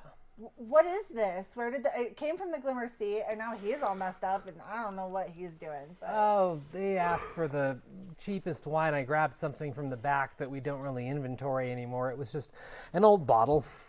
okay, but of what? Because the label's kind of torn, and it looks Here, can I see it again? yeah. And she grabs it and spins it around in her head and goes, "We just have a miscellaneous box in the back of different wines and only wines, but wines that we get that just sit on the shelf for a long time and they go back there and they're cheap. But I don't recognize it. I grabbed it. It's just because I grabbed it because it didn't have a label, so I'm not going to charge him much for it because I don't know what it is." Would the owner recognize it? It's a good shot. Mern! And she turns around and like walks back over to him and hands him the bottle. And you see the two of them converse for a minute. And Mern just kind of like shrugs at her and she shrugs back and comes back. And he thinks that he picked it up on... Sometimes traveling merchants, as I'm sure you know, like to come to establishments like ours and sell us ale, food, trinkets, whatever. He said that somebody came in 2 years ago and gave him one of these bottles. He said it was the gaudiest thing that he had ever seen. He put it on the shelf and nobody ever gave it a good look, and eventually it just went into the back. Did describe the person? Yeah, he just said a traveling trader. No, he said it was so long ago he doesn't really remember. Okay, all right. Cool. Can I see this box? The box of... What, the box of our alcohol? Yeah, the cheap, weird stuff. I Do you mean, want yeah, to buy one? No. give me a second. Yeah, and she bends down and picks the tray up she had been working on and deposits it back on the bar top and vanishes into the back for a minute and eventually returns with a kind of just beat up crate. It looks like things have spilled on one side of it, so it's kind of stained red, and she brings it out and just sets it on the table with kind of an odd expression on her face, wondering where this is going to lead. And she gestures at it, and looking at this, you see that it currently contains about 26 bottles of wine, dust, cobwebs, etc. You can freely dig through them and look at them if you like. It is a wide variety of wine. Unless any of this is magical and therefore I can't do this, I'd like to cast Purify food and drink on this. Okay. Yeah, go. How does she do that? I am going to take my holy symbol. Just like a nice comet shape and wrapped in mistletoe. And focus on this and expend the nice, lovely, naturey, arcane magic of the Xiphoid upon these bottles. Okay. To hopefully take away any gold-scented tomfoolery. So as Cass cast this spell, it's as if there were invisible motes of something flammable in the air, and as the spell goes off, there's just this really faint popping sound. Very, very faint, not going to scare anybody or anything like that, but just this glimmer of green sparkles that kind of like evaporate into the air around. You feel the spell go off, you know it was cast, but you know with spells like these, when you're trying to remove something, you get feedback from the weave itself and know that something had been purified, and nothing was purified from this. So you know that since it's a 5-foot radius sphere, it hit everything and then some. So you're at least confident that it didn't hit anything, including the remaining liquid in the suspicious bottle. Where Kalen or Half Pint or somebody with the mindset to figure out what is happening. My brain is not okay. Where did Kaelin Think go? it's magical? I don't know, and I'm scared to find out. Does anyone know where Kaelin went? He went shopping. Yeah. Yeah, just out. I can smell the gold we gave him. Hold still. Hold still. And she just like grabs Gaspard's, shoulder, pulls out their book, flips to a page, glancing at it, like, doesn't make any sense to you, starts chanting in a tongue that is unrecognizable to everyone but Sonny. It's just deep speech. She's just casting detect magic. They're just casting detect magic. Okay. Don't move. Oh, this makes total sense to me. So you get a strong. It's anyone that's ever cast detect magic around, any more than just one magical object can relate to the feeling of all the lights being turned on and kind of having to squint for a moment, especially in a populated place like a tavern. And you probably haven't really been to one of these before, it sounds like. So a lot of the immediate area lights up. On individual people, you see enchantments, you see passive spells, you see a ghostly image of the blood rune that Sonny drew into the table earlier. And with Gaspard, you definitely feel some magical something that is glommed onto his body that shouldn't be there. And you do pick up magic from the remainder of the liquid in that bottle. Do you know? Can you tell me what school of magic it is? Yes, it's illusion. Illusion. So you watch as Rowan's eyes, as this incantation finishes, they turn this like flickering white as they're just staring into you. And then you look at those eyes and you're like, you can't quite see the eyes anymore. They're just like a white crystalline abyss. And with those creepy eyes, she's like, they say, "Oh, it seems like there's some kind of illusion magic in there." That explains it. Nothing was purified. I was very annoyed. It was like either it's in your head or there's magic. But you should be fine. This should wear off in a while. Dandy. Great. No, that's fine. I feel much better. Much better. At Love. least you're not hallucinating about being, killed by a bunch of villagers. Yeah, we're not gonna go into that So territory at all. you don't need the rest of the crate then? No, I wouldn't serve that to anyone. Before you go, is there a part of the market adventurers like to go to? Oh, I mean, if we're talking about folk that actually stand a chance, the main market is more for tourists and people that actually live here. But if you're looking for, steel that'll actually bite into something and armor that would actually deflect more than a wooden sword, there's the market over by the docks.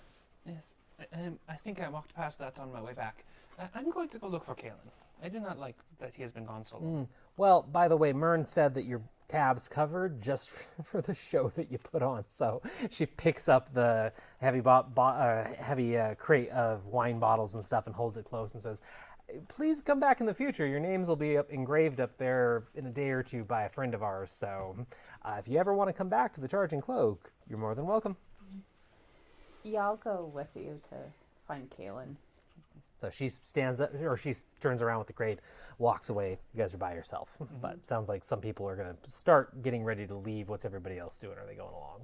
And be like, bye, Myrn, thanks. Myrn waves heartily over from the bar and kind of raises a tankard with the other hand.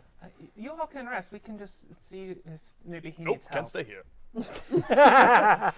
Rowan just stands up, and you can see there's a very clear food baby. Oh, It's like, yeah, let's go. You don't have a food coma. No. Okay. I mean, listen, my stomach's pretty upset, and you hear just this gurgle, and I don't know, my back's kind of stiff, and my feet hurt a little bit, but you gotta work through these things. You just gotta keep going. how are your bowel movements? That's not a question you ask in polite society. Well, if so she needs It's to, very, you know what? In the monks talk about their bowel movements all the time. okay, you if know, she usually- needs to eat with her mouth closed, you don't get to talk about bowel Usually movements. they're pretty fibrous because I eat a lot of roughage, but I'm concerned about this. Although I think the bread might help. If this conversation I'm going. continues, I'm going to Yeah. expel gallons worth of soup. So you all manage to get up from the table, and you're a little woozy as well, but you manage to walk out of the bar with nobody losing any soup, bread, or anything else. Once you step outside, it's pretty easy to find the market because Sonny had noticed it a little bit earlier. So Sonny's able to lead you a couple blocks over to the east where one of the mini docks in Ariel are. And there's a bustling market that is... It's definitely distinct because all pomp and circumstance are gone. So there's not brightly colored tints or hawkers or anything like that. There are tables. There are crates with weapons on them, and everybody there seems like they're on a mission, either to sell something, buy something, or some other type of trade. And it's a stark contrast to the really high society places in Ariel you've been so far, and it's very densely populated. So, you don't tend to see many commoners walking around or folk that probably live in the town. It's a lot of people that are wearing intimidating armor, weapons, and seem to know what they're doing and are pretty confident of themselves. So you walk into one of the many entrances to this large amalgamous area that's considered a rough market. And yeah, it's up to where you guys go from there. Sonny's just going to walk right up to somebody who looks like he or she has been there for a little while. It's like, we are looking for our friend. Could you perhaps tell us if you have seen him? And then, if they're amenable, start describing Kalen. Okay. Yeah, so you walk up to a dwarven man that is sitting on the edge of a crate. Looks like he's catching a breather, and he has two barrels, one on either side of him, and on top of them is just a litany of potions. And he just looks up at you and goes, what your friend look like? And just start running through a description of him. Okay. Like, he might have been a horse. Sometimes he does that. And then he poops on things. I'd remember if a horse talked to me today. That hasn't happened in a few weeks. Nor has anyone shite anywhere around my immediate area. But I know who you're talking about. Yes, he came through... I don't know. He came through a little while ago. I remember him because he kept asking me about every single potion I have. Yes, that is him. Yes. That would be. What direction did he go? You notice this dwarf who's been sitting there sweating and like catching their breath, despite seemingly like having a stall set up, if you could call it that. Their voice kept changing throughout the talk, and eventually, as you ask your question, they shift and their entire body changes for a moment. You see like an eye here and a mouth here, and then all of a sudden they're back together, and it's someone that looks pretty human, but their eyes are completely black, and they just go. Sonny is completely unbothered by any of this. Yeah, Rowan is also like, this feels right. Why are you all spooky? She means it as a compliment, I'm told. I don't think I'm spooky. I'm just a changeling. Have you never met one before? I have not, but it is nice to meet you. Well, it's nice to meet you too. You find that when you're selling stuff, you kind of want to look the best you can for people that are looking to buy. So usually the same race or whatever they seem attracted to. Can I offer you a tip? Sure. Don't do that in front of your customers again. I usually don't. Are we customers? I've been doing it for a couple of hours now, and I forgot to take a break, and I can't keep the shape forever. So, you asked something, though? Yes, which way did our friend go? My cousin. Oh, Fax Boy. I think I saw him go over to Gertrude's stall down there, the halfling lady that has all the produce. Sonny, I'll just straight lift hands. Like, is that her there? That Yeah, yes. Okay. Thank you very much. You have been very helpful. Okay. Give her a silver Thank piece. you. Thank you. Thank you very She much. snaps it up and shoots you a look of thanks. What'd you say? I'm just thank you very much. Okay. Doesn't even wait straight towards the just- halfling. Okay. So you weave your way through the sea of people, and you're getting pretty close to this stall where an elderly halfling lady looks like, yes, she sells produce, but what she's doing with the produce is selling like pre-made packs for adventurers. So it looks like set out are like these rough cloth bags that have like vegetables, preserved meats, and like a corked bottle of something.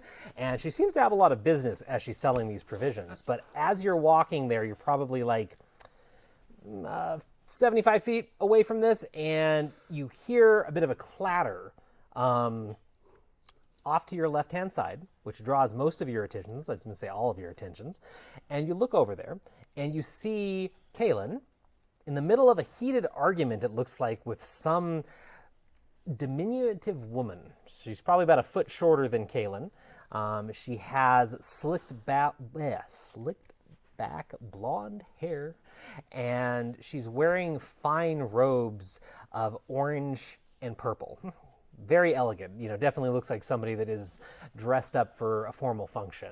And she has Kaylin by his lapels, and as your eyes focus on them and you see all this, they're arguing, and Kaylin just seems like white in the face, trying to get out of it, and you all watch in horror as she pulls a dagger out and plunges it into Kaylin's chest.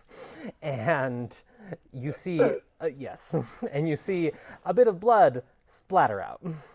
I grab my battle axe and I charge at her. Okay. Rage and horror in my I am heart. right behind you. So, as you do that, you're about 75 feet from the halfling stall, but you're about almost 200 feet away from Kaylin.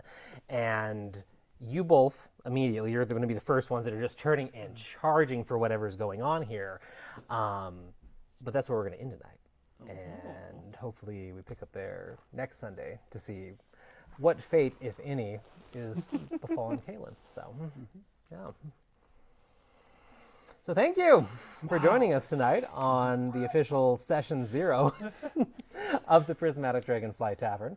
Thanks again for putting up with the DM stumbling over words, figuring out new characters, figuring out technology. We super appreciate you, especially our friends and family that have been here since the beginning, fans that have found us through one way or another and have stuck around, and just everybody spreading the word of what we're trying to do. So thank you so much for sticking around.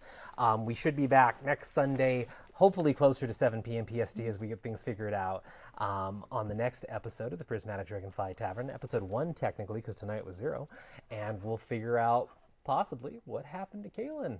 Yeah. and everything else that is going on with these amazing characters. So just a quick thank you again to Joe and Riva, the owners of Mythical Family, for running all our tech off screen and running our overlay and our sound and running around like madman and woman during all this. We appreciate you guys, and you make it possible for us to have such a cool stream. Thank you to all the players for all the hard work that you put in with your characters and everything else like that, and just showing up every time ready to play, and hopefully you're excited about next time. So all right, cool. Have a good night, everybody. Thank you for joining us. Bye. Bye. Adios.